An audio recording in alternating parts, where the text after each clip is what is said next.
When I was a young lad, I remember viewing the world quite differently. And then I grew up, and I thought I knew what I was on about. Anyway, now I'm a young lad again, and I really don't know entirely what it's exactly all about. This is Weena, this is my cat, and she's lovely. She's a boy, but we didn't know that at first. So it's Weena, and she just likes to lurk around and look at the flat earth. There's my little plant there, which is quite exciting. Now, this black beast that you're about to see is Scampy. Now, he is ferociously autistic, and he's rather large, but he's a lovely, lovely cat. And of course, this is Bolo, the thinker of the clan. And here's Pudgy Woodgy, aka Archie. Archie? Boy. Archie. And it was a most magnificent day, and I thought to myself, I must learn something today. I had a funny feeling I'd be first and foremost front at the pod that day. Indeed, I thought I'd be first, therefore I knew that I could spend some time and try to digress and absorb some information. And then I had a thought about birds and stuff, and then, you know, planes. And I kind of thought about these two guys. They were like friends, but they were also brothers. And they used to hang around with their other friends, testing braces and stuff. And they designed something pretty cool. And they got on really well. Although in public they would often be seen as holding hands, but I think they were very good friends, as well as brothers, of course. And after a while, planes actually got bigger. In fact, and lots more planes. They couldn't even keep up with the actual runways when you look at this picture. And, you know, and very impressive designs. This is like a dolphin, and from the side it looks like a whale. So that's like very interesting, you have to admit. And indeed, this one is being fed, or maybe regurgitating, but nevertheless very impressive. However, I would like this one, if I could one day afford it.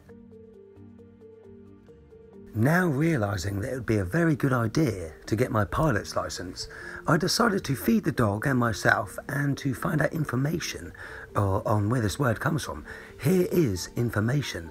Take your time, pause it, rewind it, enjoy it. What do you think? Well, you know, it will do me for now.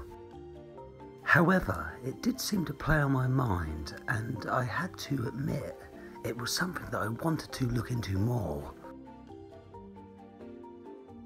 So, I digressed that this plane flies over a plane, it's in the air, and maybe the first time those two brothers got one out there, as it were, they were like, oh, look at that, over the plane, in the air, oh, plane.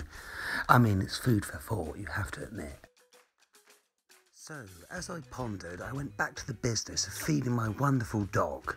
I feed him a wonderful balance of crushed chicken, and the excrement is fabulous, particularly in the summertime, because it goes white and it blows away in the wind like dust. So, you know, that's pretty good really, because he's a big dog. Incidentally, here's Spids. I had her for 12 years, and then she went to heaven, so that was a shame. Anyway, ignorance is bliss, but the simple fact is that condemnation without investigation is ignorance. I mean, for goodness sake, look at these pictures, look where the horizon is. It's actually at your eye level. And to even suggest that there's absolutely no chance that the world is flat, it's definitely round, I think is being a bit of a Billy Big Spuds. And once again, here is a nice picture for you to pause and look at. Take your time. I think it's quite interesting, and you never know, it might make you think a little bit. Anyway, it was time for me to sort out my own food. I knew the dog's food was going rather well in the microwave, so I prepared myself a meal and I continued to ponder.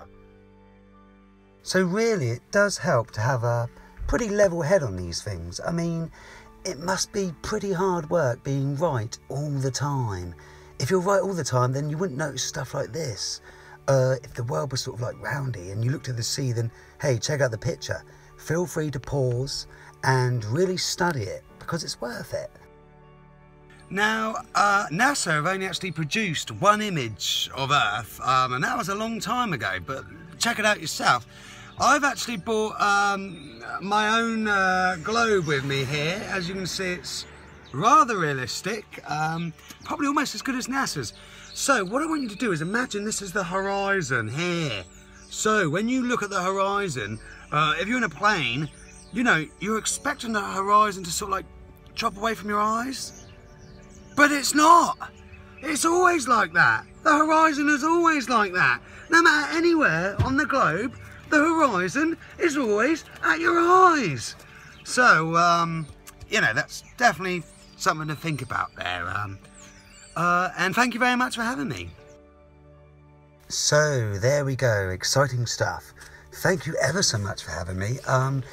I know the quality is not brilliant and the subject matter is a little bit vague, but then I am a tiny fish in a big pond, and you know, maybe they get worse, maybe they get better, who knows. But anyway, God bless. Thank you.